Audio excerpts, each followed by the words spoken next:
I didn't know what to expect. I knew it was highly anticipated.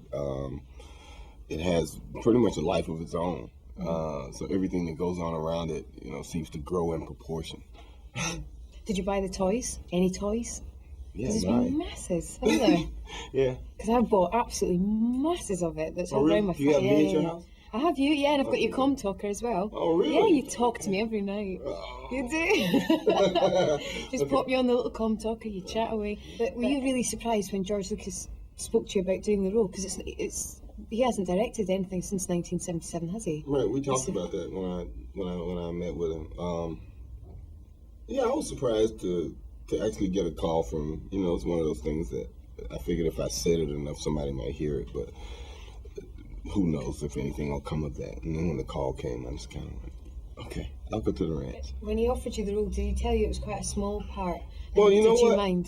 He didn't actually offer it to me. We actually sat around and talked about, things. And he said he hadn't written the script. He didn't know what I would do. And he was already thinking about the synthespians and how many of those were in the movie. And he was going, well, I guess if you did end up in the movie, you might run around saying, look out, run, duck, go this way, do that. And I don't care. I'll do whatever. And you had to say, may the force be with you, didn't you? Well, I finally got to, but, I didn't know I was going to do any of that until I actually got here and, got my pages to see what I was doing. Did you do it in one take? Well, the first time you had to say, may the force be with you, or did you just giggle? I would have just gone, I've just said, may the force I did that before I got there. Did you? Yeah. And then you went on and did it really coolly. Yeah, I got the grin off my face and was able to kind of make it through there. Can you tell us a little bit about the character that you play? I play Mace Windu, who's a human member of the Jedi Council. I guess the kind of head of the Jedi Council and close confidant to Yoda.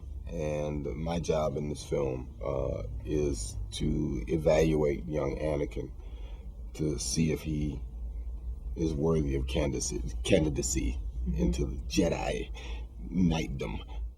I'm actually just back from Tunisia because I went to visit all the sites. Oh, did you? Yeah, we went out to Anakin's village, which is still there, and the Anakin's house, and the original Star Wars location. I know, it's sad, isn't it?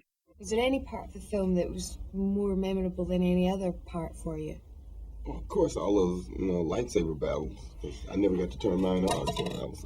I brought mine to show you because I actually out. swing this about at my friends at home, and I don't think I've actually quite perfected my technique. And I know you didn't use the lightsaber as much as the others, no, but could you give me a bit of an idea how to do it? Because I just tend to sort of switch it on and give it the big. Yeah, but you can't hold it by that, or you burn your hand off. I burn my hand off. Yeah. Right, listen. Oh, that's not bad. Could you maybe give me a little demonstration? No? It's a fold away one. Yeah, no, but it's not quite as good as... always just take it out and do like that. Oh, that's very impressive. Shall I try? Hang on. Right, okay. Mind your eye, because I might have someone's eye out doing this. Go right, ahead. hang on. Yeah? It's just a wrist thing. Just a wrist thing. That's simple. Yeah. Did you mind having to use a lightsaber as much as the other ones? I don't know how to switch it off. Do you want some... Push the button again. Oh, see, you even know how to use the toy ones perfectly. Push the button, yeah. It's a great story, and he's written a story that fits the Star Wars genre, that fits right into the beginning of this episode to set you up for all these characters.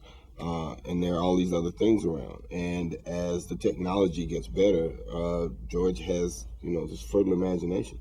And the world should be filled with all those things. It's a crowded place. There are a lot of people vying for positions. There's an economic crisis going on, and you can't have an economic crisis in an empty space. So he has to populate it with things. Do you know what I think he probably needs in them as well? A woman in the background cleaning droids, a Scottish girl perhaps blonde, and also, well, because C-3PO and R2-D2 have been the only characters that have actually been in all the movies, haven't they? So they'll be in the next two, and R2-D2's always needing a bit of a clean. I could clean it, I'm not that much taller than him. Perfect, what do you think?